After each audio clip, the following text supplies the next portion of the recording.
우리 한 절임으로 다 같이 합독하도록 하겠습니다. 시작. 우리 주 예수 그리스도의 은혜를 너희가 알거니와 부요하신 이로써 너희를 위하여 가난하게 되심은 그의 가난함으로 말미암아 너희를 부요하게 하려 하심이라. 아멘.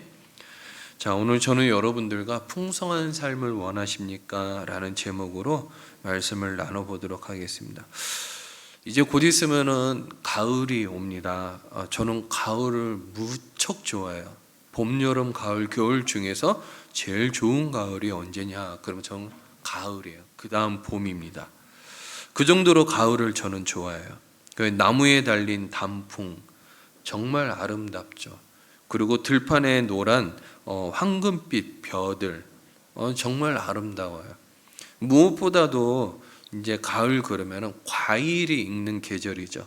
제가 좋아하는 과일이 있어서 기대가 되는 또 가을이기도 해요. 풍성해서 좋죠. 근데 가을 그러면은 우리가 생각하는 것은 수확의 계절입니다. 농부들이 노래를 부르는 계절이고, 이렇게 풍성한 수확을 하려면은 이제 농부들이 이제 언젠가는 씨를 이제 뿌렸겠죠. 그러니까는 이제 풍성한 수확을 기대해야 되는, 이제 기대하는 것이죠. 여러분, 옛날에 미국에서 이제 영국에서 청교도들이 배를 타고 대서양을 건너와서 미국에 이제 막 도착했습니다. 먹을 양식이 부족했을 그때에 그들은 옥수수를 먹지 않고요, 굶으면서 이제 옥수수를 땅에 심었어요. 그들은 당장 배가 고프지만은 이 미래에 풍성한 수확을 기대하면서 씨를 심었죠. 여러분, 우리가 수확할 게 있다, 가을이 기다려진다라는 것은요, 그만큼 무엇인가를 심었다라는 거예요. 그래서 이 청교도들은요, 이 미래를 위해서 많이 심었습니다. 여러분, 이 세상에 살면서 가난하고 어렵게 살고 싶은 사람이 누가 있겠습니까? 많은 사람들이 대부분 풍성한 삶을 살고 싶지 않을까, 저도 그렇게 생각을 합니다. 여러분, 근데 풍성한 삶을 살려면요, 반드시 해야 되는 게 있어요. 심어야 되는 거예요. 자연의 법칙이 곧 뭐죠? 여러분, 하나님의 법칙입니다. 자연을 보면서 세상을 살아가는 이치를 깨닫지 못한다 그러면요, 기독교인들은 멍청한 사람들이에요. 그래서 자연의 법칙이 있듯이 여러분, 돈에도요, 하나님이 주신 자연의 법칙이 그대로 적용돼요.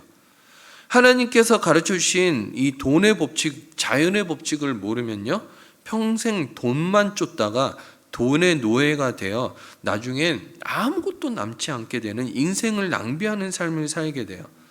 하나님께서 아담과 하와를 창조하셨을 때요, 사실 가난하게 살도록 창조하지 않으셨어요. 에덴 동산을 누구를 위해서 만들었냐 그러면요, 하나님을 위해서 만든 게 아니라 에덴 동산을요, 사람을 위해서 만들었어요. 에덴 동산 안에는 다 있었죠.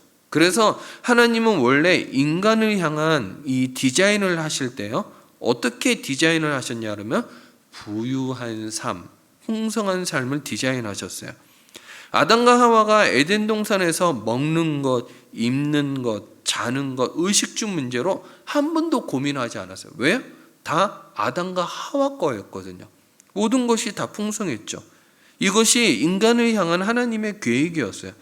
그런데 인간이 범죄함으로 그 풍성함과 이 부유함이 다 사라졌죠. 예수를 믿는 우리는요, 하나님과 관계가 회복되면서 다시 부유한 삶을 살도록 하나님께서 그렇게 만들어 주셨어요. 자, 고린도후서 오늘 본문 8장 9절 말씀입니다. 우리 다 같이 한번 읽어보겠습니다. 시작. 우리 주 예수 그리스도의 은혜를 너희가 알거니와 부요하신 이로써 너희를 위하여 가난하게 되심은 그 가난함으로 말미암아 너희를 부요하게 하려 하심이라.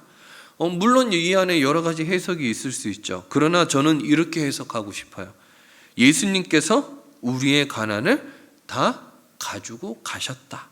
예수님께서 우리의 저주를 다 가지고 가셨다. 그러면 우리는 어떻게 살아야 되냐? 이 땅에서 풍성한 삶을 살아야 됩니다.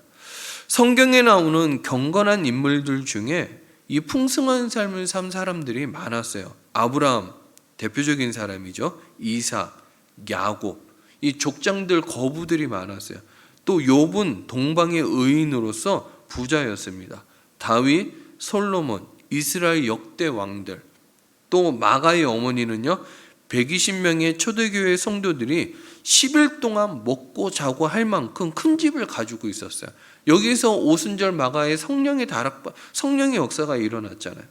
또 바나바는 하루에 5,000명, 3,000명 모이는 초대교인들을 먹일 만큼 정말 부자였습니다. 또 자주장사 루디아, 바울의 일행에 숙식을 제공하는 큰 부자였죠. 여러분, 원래 부유함, 풍성함이란 원래 하나님이 인간을 향한 뜻이었어요. 저는 여러분들이 돈에 대한 분명한 개념을 좀 가지고 있었으면 좋겠어요. 그리고 돈으로부터 자유케 되는 여러분들이 되기를 바라겠습니다. 자, 그렇다면 우리가 풍성한 삶을 살기를 원한다면 어떻게 해야 될까? 첫 번째, 풍성한 삶을 살려면요 하나님의 것을 하나님께 드려야 돼요. 이건 다 알죠? 근데 여러분 못하고 있어요. 여러분, 이 세상의 것은 다 하나님의 것입니다. 우주도 하나님의 것이고요, 또 우리 인생도 주인도 하나님 것이죠. 성경에 여러 구절들이 나와. 우리 다 같이 한번 보도록 하겠습니다. 시편 24편 1절 말씀, 우리 다 같이 한번 읽어봅니다. 시작. 땅과 거기에 충만한 것과 세계와 그 가운데 사는 자들은 다 여호와의 것이로다. 또 신명기 8장 18절 말씀, 시작. 내 하나님 여호와를 기억하라. 그가 내게 재물 얻을 능력을 주셨음이라. 이같이 하심은 내 조상들에게 맹세하신 언약을 오늘과 같이 이루려 하심이라. 또 로마서 11장 36절, 우리 다 같이 읽어봅니다. 이는 만물이 주에게서 나오고 주로 말미암고 주에게로 돌아감이라. 그에게 영광이 세세히 있을지어다. 아멘. 또 학개서 2장 8절 말씀 읽습니다. 은도 내 것이요 금도 내 것이라. 만군의 여호와의 말이니라. 여러분, 이 말씀을 보면요 하나님이 모든 것의 주인이세요. 믿으십니까? 그런데 온 우주를 다스리는 그분이 우리에게 풍성한 삶을 사는 방법을 말씀해 주셨어요. 그게 뭐냐 그러면요, 이 재정인 11조를 드리는 거예요. 11조는 하나님이 온 우주의 주인이며 내가 너의 주인이다라는 것을 구체적으로 표현하는 거예요. 하나님은 11조를 하나님께 드릴 때요 우리는 이런 마음을 드려야 돼요. 하나님을 나의 하나님으로 인정합니다. 여러분, 하나님으로부터 10,000원짜리 10장을 받았다고 생각해 보세요. 10만 원입니다. 이 10,000원짜리 10장을 하나님께로부터 받고 이렇게 말해요. 하나님, 제게 하나님의 소유 중에서 지폐 10장을 저에게 건너주셨네요. 제가 이 돈으로 무엇을 하기를 원하나요? 이 돈 다시 돌려드릴까요? 물어봤어요. 그러자 하나님이 이렇게 얘기를 합니다. 그 중에 한 장만 돌려다오. 이 사람이 갑자기 혼란스러워졌어요. 아니, 한 장만 달라니? 정말 한 장만요? 정말이세요? 하나님은 물론이지 내게 한 장만 다고 이렇게 얘기하신 거예요. 그럼 나머지 9장으로 제가 뭘 하기를 원하나요? 하나님은 이렇게 대답합니다. 내가 하고 싶은 것이 죄가 아니라면 어떻게든 괜찮다라고 얘기하시는 거예요. 하나님은 우리가 그분을 주인으로 인정한다면 우리가 가진 것의 10분의 1을 바치라고 명령하는 거야. 자, 레위기 27장 30절에 보면요 이렇게 얘기해요. 다 같이 읽어봅니다. 시작. 그리고 그 땅의 10분의 1 곧 그 땅의 곡식이나 나무의 열매는 그 10분의 1은 여호와의 것이니 여호와의 성물이라. 뭐라고? 10분의 1이 여호와의 뭐라고요? 성물이래요. 성물. 또 신명기 14장 22절에서 29절 보면 다 읽을 수는 없고요. 22절에 보면 다 같이 읽습니다. 시작. 너는 마땅히 매년 토지 소산의 11조를 드릴 것이며, 28절에 다 같이 읽습니다. 매 3년 끝에 그의 소산의 10분의 1을 다 내어 내 서금에 저축하여, 29절에 너희 중에 분깃이나 기업이 없는 레위인과 내 성 중에 거류하는 객가 및 고아와 과부들이 와서 먹고 배부르게 하라. 그리하면 내 하나님 여호와께서 내 손으로 하는 범사에 내게 뭐를 주시리라? 복을 주시리라. 여러분, 지금 이게 무슨 얘기를 하고 싶은 거예요? 11조를 하면은 복을 준다라는 거예요. 축복이 따라온다라는 거죠. 그래서 우리가 이 땅에서 풍성한 삶, 부유한 삶을 살려면요 11조를 반드시 하셔야 돼요. 여러분, 우주에는 자연 법칙이 있죠. 공전의 주기, 또 자전의 주기, 그 다음에 일식과 월식, 또 물이 위에서는 무조건 아래로 흐르는 거. 이제 겨울이 가면 여기 또 봄이 오고, 밤이 지나면은 아침이 오고, 법칙이 있어요. 여러분, 하나님이 우리에게 돈을 주셨을 때도 법칙이 있지 않을까요? 이 돈에도 하나님 만드신 법칙이 있죠. 그게 뭐냐 하면 11조입니다. 구약의 마지막 책인 말라기에서 말씀하시는 11절을 보면 답이 나와 있어요. 자, 우리 말라기 3장 8절에서 10절 말씀, 우리 다 같이 한번 읽어봅니다. 시작. 사람이 어찌 하나님의 것을 도둑질하겠느냐? 그러나 너희는 나의 것을 도둑질하고도 말하기를 우리가 어떻게 주의 것을 도둑질하였나이까 하는도다. 이는 곧 11조와 봉헌물이라. 너희 곧 온 나라가 나의 것을 도둑질하였으므로 너희가 저주를 받았느니라. 이제 10절 다 같이 읽습니다. 시작. 만군의 여호와가 이르노라. 너희 온전한 11조를 창고에 들여 나의 집에 양식이 있게 하고 그것으로 나를 시험하여 내가 하늘 문을 열고 너희에게 복을 쌓을 것이 없도록 붙지 아니하나 보라. 예, 이 11조 하란 얘기죠. 여러분, 영국의 아주 가난한 집에 태어난 윌리엄 콜 게이트라는 소년이 있었어요. 아버지가 중풍으로 누웠고 어머니는 폐결핵으로 심한 중증 환자였습니다. 초등학교만 나온 이 학생이 그때 이제 비누와 양초 만드는 기술을 배웠습니다. 결국 부모님 둘 다 돌아가시게 된 거죠. 청년이 된 그는요, 이제 미국으로 떠나게 돼요. 그때 당시 이제 미국으로 많이 이주를 했거든요. 그때 할아버지가 이 청년에게 몇 가지 당부를 합니다. 이제 미국 가서 살 때 어떻게 살아야 되는지, 이 스필릿을 얘기한 거겠죠. 첫 번째, 예수님을 삶의 주인으로 모셔라. 두 번째, 수입의 10분의 1은 꼭 하나님께 드려라. 세 번째, 모든 영광을 하나님께 드려라. 네 번째, 혹시 비누를 만들거든 정직하게 정량을 꼭 지켜라. 이 네 가지 이야기를 듣고 미국으로 건너갔어요. 그래 비누 공장에 취직했죠. 왜? 양초와 비누 만드는 것밖에 못 배웠으니까. 열심히 일해서 수입이 생기자 할아버지 말씀대로 11조를 꼭 드렸습니다. 훗날 지배인을 거쳐서 그 회사 이제 CEO가 된 거예요. 회사는 날로 번창했고요. 치약과 화장품도 생산하게 되었어요. 그는 치약 이름을 자기 이름을 따서 이 콜게이트라고 지었습니다.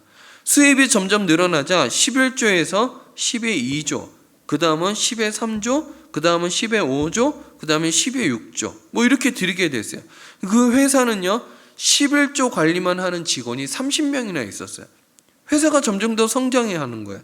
그래서 지난 2000년대에 들어서 세계 기업을 조사했는데요. 샤넬이 52위, 아디다스가 53위, 콜게이트가 50위를 했어요.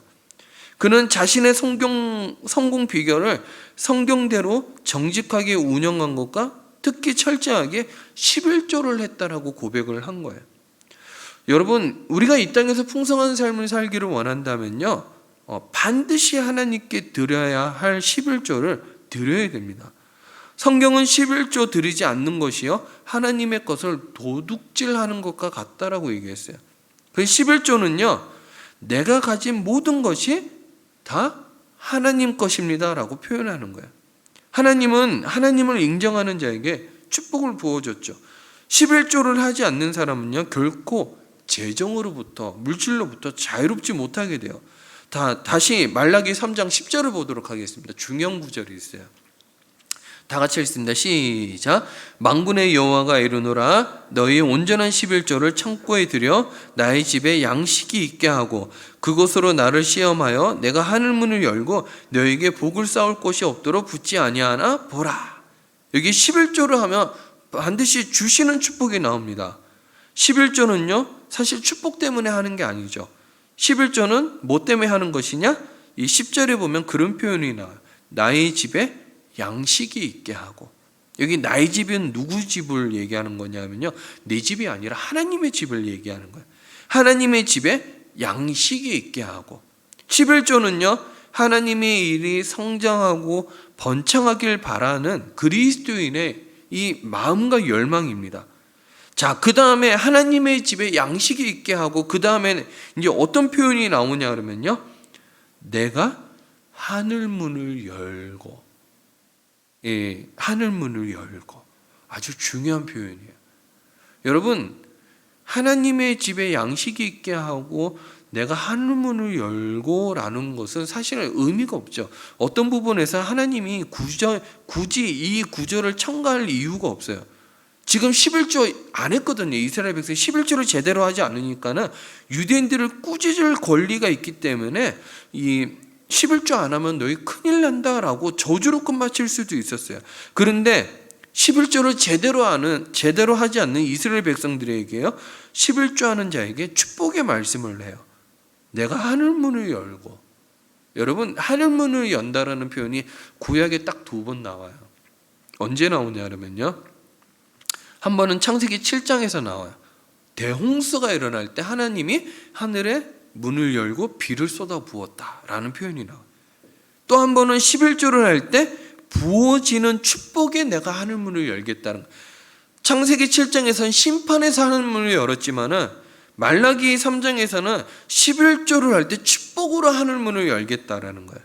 여러분, 11조는요, 우리가 상상할 수 없는 일을 하나님이 하시게 하는 이 동인이라는 거, 원인이라는 거죠.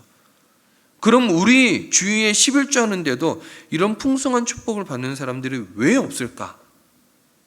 왜 없을까? 여기에 이제 질문 한번 던져봐야 돼요.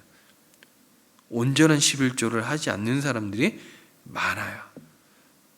자, 예수님이 11조에 대해서 뭐라고 얘기하냐면요, 자, 마태복음 23장 23절에 이렇게 얘기해요. 우리 다 같이 한번 읽어봅니다. 시작. 화 있을진저 외식하는 서기관들과 바리새인들이여, 너희가 박하와 회양과 근처의 11조는 드리되 율법에 더 중한 바 뭐라고요?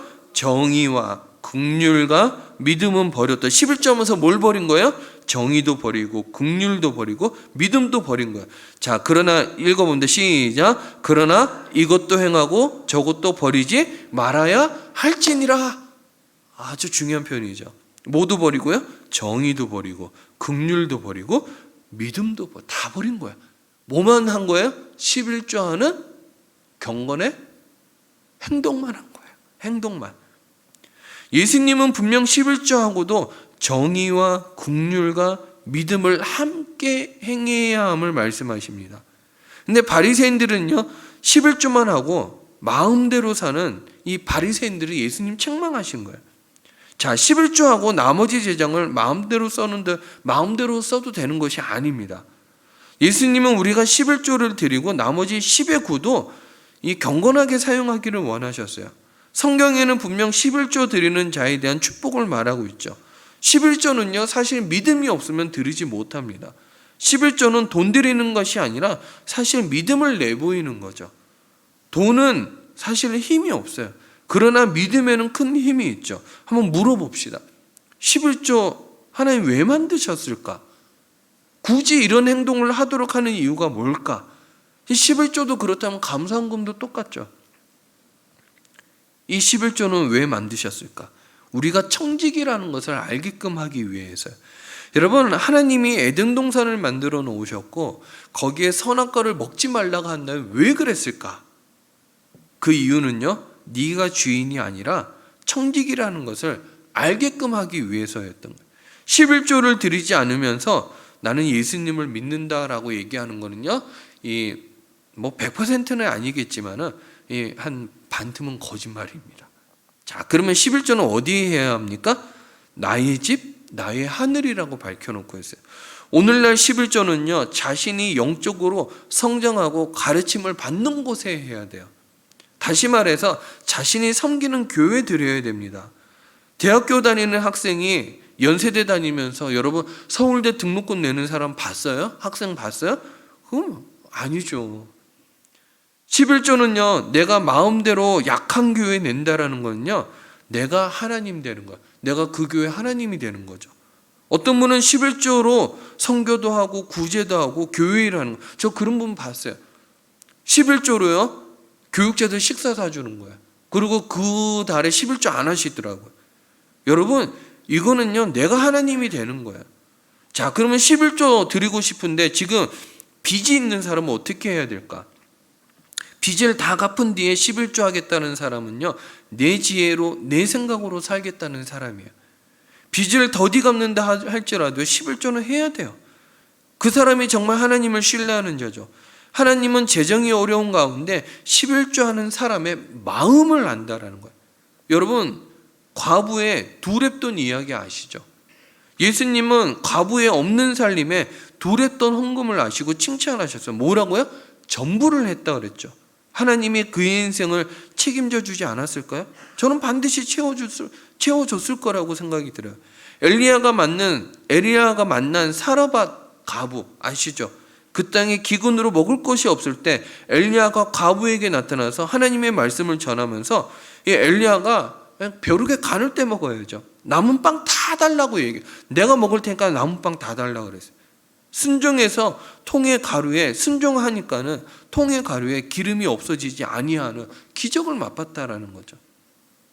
여러분, 우리의 필요에 개의치 않고 하나님의 것을 먼저 드릴 때요, 하나님이 삶에서 얼마나 놀라운 일을 경험하는지 경험해 봐야 돼요. 여러분 한번 생각해 보세요.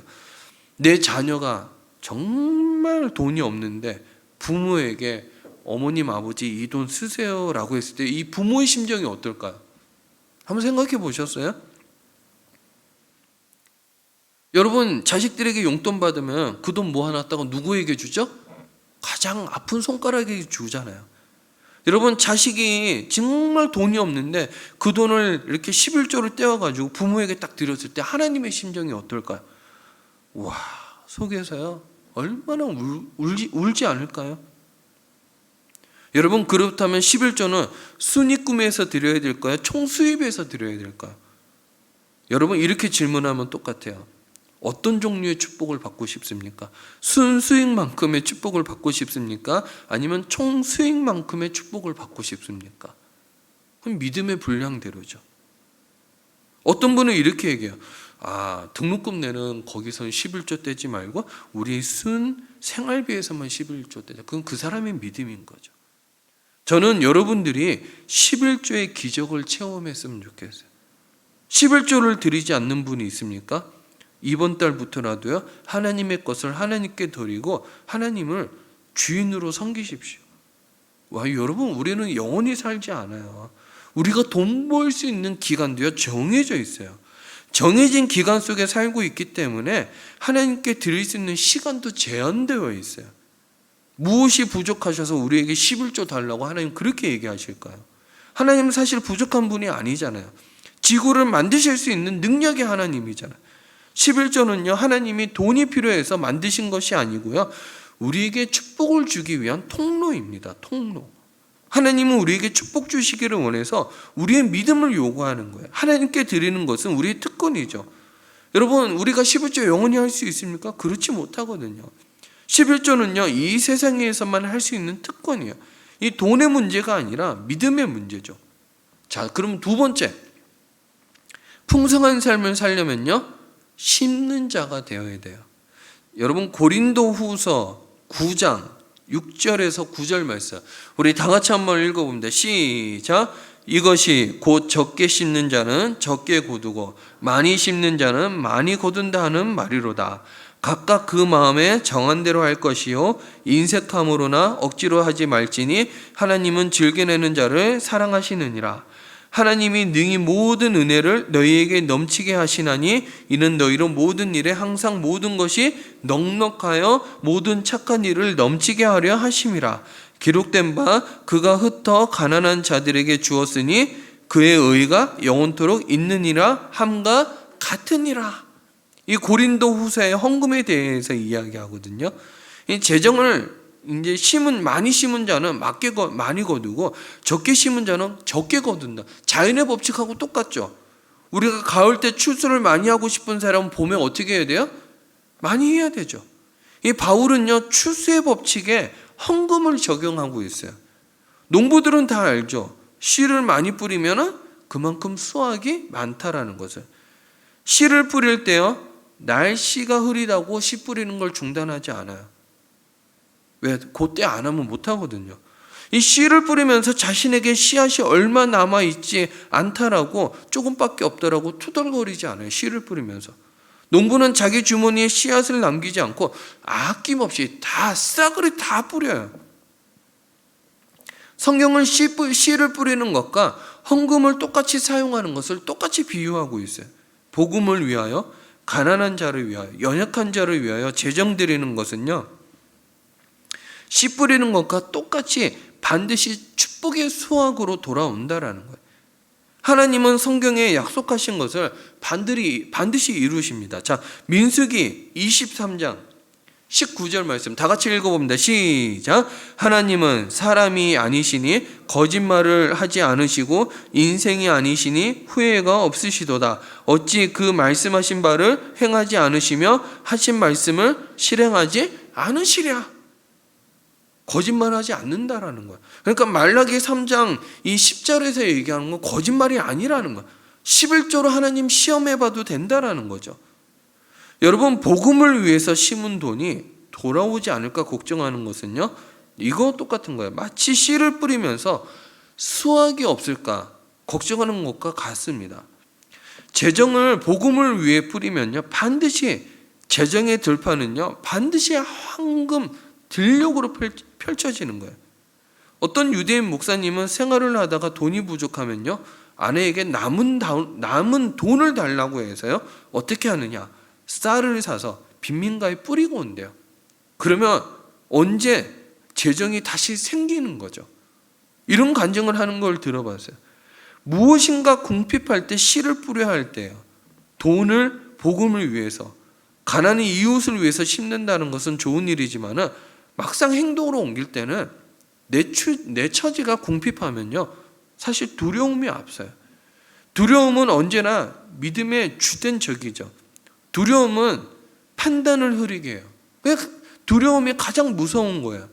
그리고 판단을 흐리게 하기 때문에 하나님의 진실을 감추게 합니다.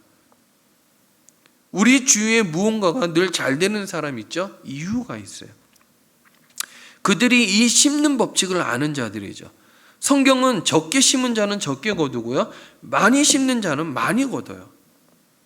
여러분, 우리는 돈을 끌고 모으기 위해 태어난 자들이 아니에요.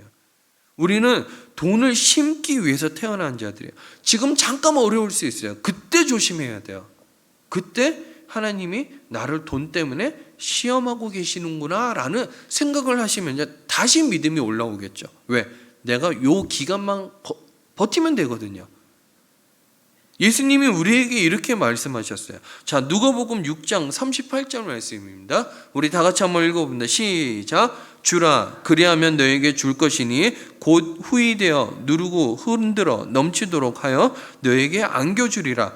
너희가 헤아리는 그 헤아림으로 너희도 헤아림을 도로 받을 것이니. 여기서 헤아린다라는 표현 뭐예요? 내가 돈을 헤아리고 내가 믿음을 헤아리는 내가 헤아리는 그 헤아림으로 너도 똑같이 판단을 받을 것이라는 거예요. 또 사도행전 20장 35절 말씀 이렇게 얘기해요. 다 같이 읽어보면 시작.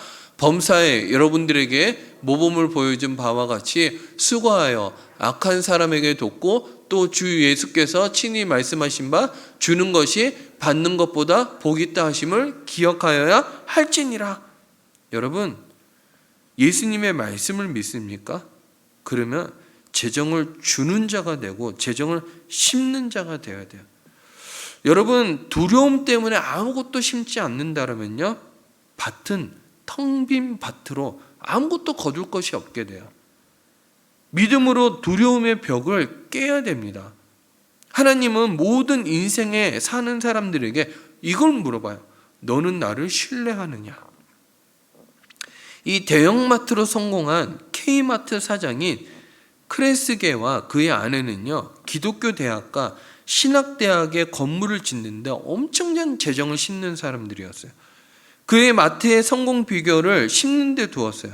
그래서 그들은요, 한국의 이 신학대학, 서울신학대학 건물도 지었습니다. 그들은 심는 법칙을 아는 자들이었죠. 그들 부부는요, 자신들을 위해 사는 것에는 검소했지만요, 복음을 위해서는 아낌없이 심었어요. 어떤 분들은 자기를 위해서 아낌없이 쓰면서 복음을 위해서는 내어놓지 않는 자들이 있어요. 반대로 해야 돼요. 많이 심는 자는 많이 거둔다. 제가 아는 이 부부가 있었어요. 둘 다 의사였죠. 근데 주위에 돈 많은 사람들이 자꾸 알고 와서 찾아와서 돈을 빌려달라는 거예요. 누가 찾아오면 섭섭치 않게 베풀었어요. 한 번은 친척이 와서 돈을 빌려달라고 하는 거죠. 땅 문서를 주고 가버린 거예요. 그는 산골짜기 아무 쓸모없는 돌밭이었어요. 세월이 흐른 거죠. 근데 이 산골짜기에 버려진 밭에 길이 난 거예요.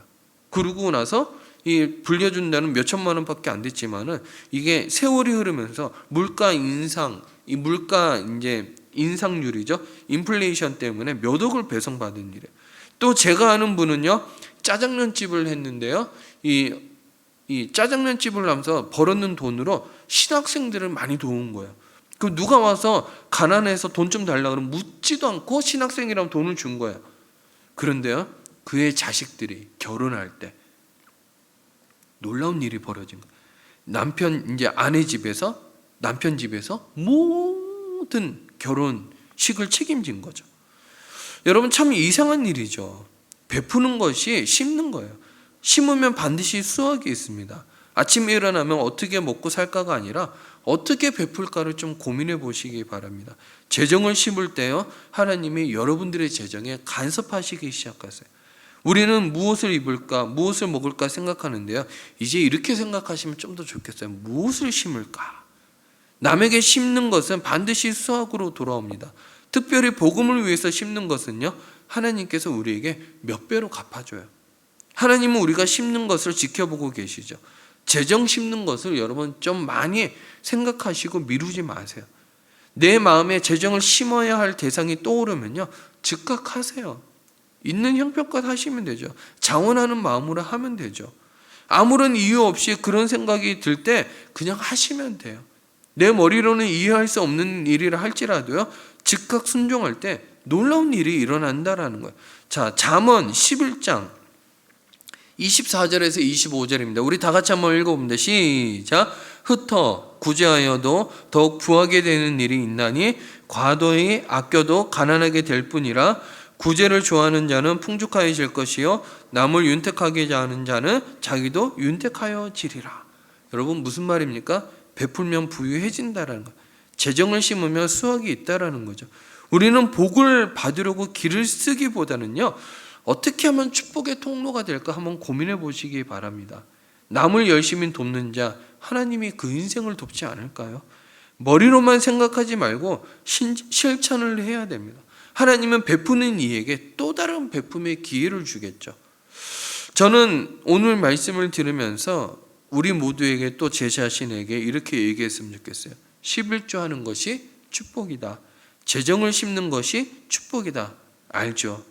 내가 가진 돈으로 부족한데 그것 드리며 더 부족해지지 않을까 사실 두려워하겠죠. 여러분, 중세 유럽인들은 지구가 평평하다라는 이유 때문에 배를 타고 멀리 나가지 못했어요. 그 두려움으로 인해 그들은 아메리카 대륙의 발견을 막았고요, 엄청난 자원을 발견하지 못한 채 살았죠. 여러분, 저는 우리 다음 세대의 학생들 중에 기업을 하는 학생들, 또 여러 가지로 세상을 이끄는 리더들이 많이 나왔으면 좋겠어요. 그래서 우리 청소년부에서 설교할 때요, 리더가 되어야 되는 것에 대해서 많은 이야기를 해요. 그리고 그들의 자존감을 많이 높여줍니다. 되도록이면 잔소리 안 하려고 해요, 설교 시간에. 왜? 그들이 믿음을 가져야 되기 때문에 그래요. 저는 우리 교회에서도 100대 기업이 나오길 바랍니다. 끝났어요. 자, 끝났어요. 진짜 끝났어요. 김신난 집사님 아멘 할 줄 알았는데 안 했어요. 하셨어요? 했어요? 좀 들리기 좀 하세요, 그러면. 다른 분들도 하셨어요? 그래요. 알겠습니다. 목소리가 작아가지고 어디 쥐구멍이 들어가는 줄 알았어요.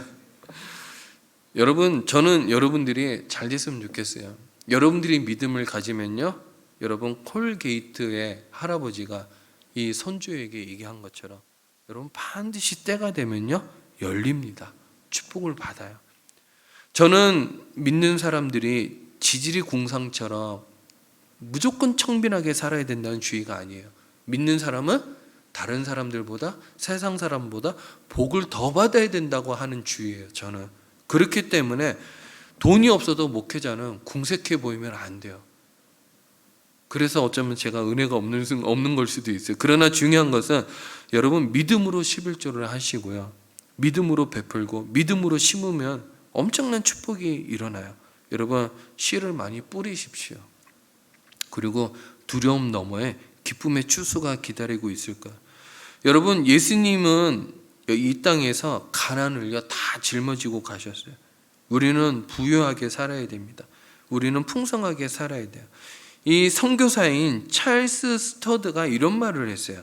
우리 자막 한번 보여줘. 다 같이 읽어봅니다. 시작.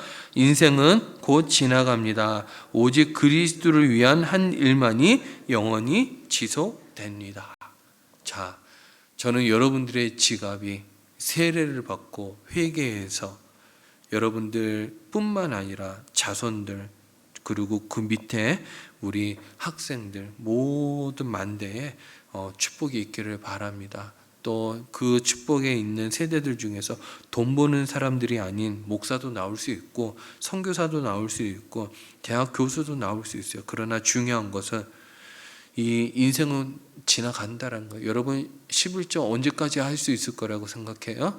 못하죠. 11조 해서 내가 지금 당장에 복은 없을지라도요 11조 하면요 반드시 때가 되어 하나님께서 채워주신다라는 거예요. 여러분 믿음을 가지시기 바랍니다. 그리고 여러분들 축복을 받아서 나 자신뿐만 아니라 교회도 세우고 교회도 세운다는 말이 우리 교회를 건강하게 세우고 또 이 선교지의 교회도 건축하고 또 여러분 이웃도 세우는 여러분들이 되기를 주의 이름으로 축복합니다. 그리하여 이 돈에서 궁색한 사람이 아니라요. 그래서 돈에 대해서 넉넉한 마음을 가지고 하나님께 영광 돌리는 여러분들의 삶이 되길 주의 이름으로 축복합니다. 자, 우리 찬송가 302장 우리 마음을 드리는 마음으로 우리 찬송가 302장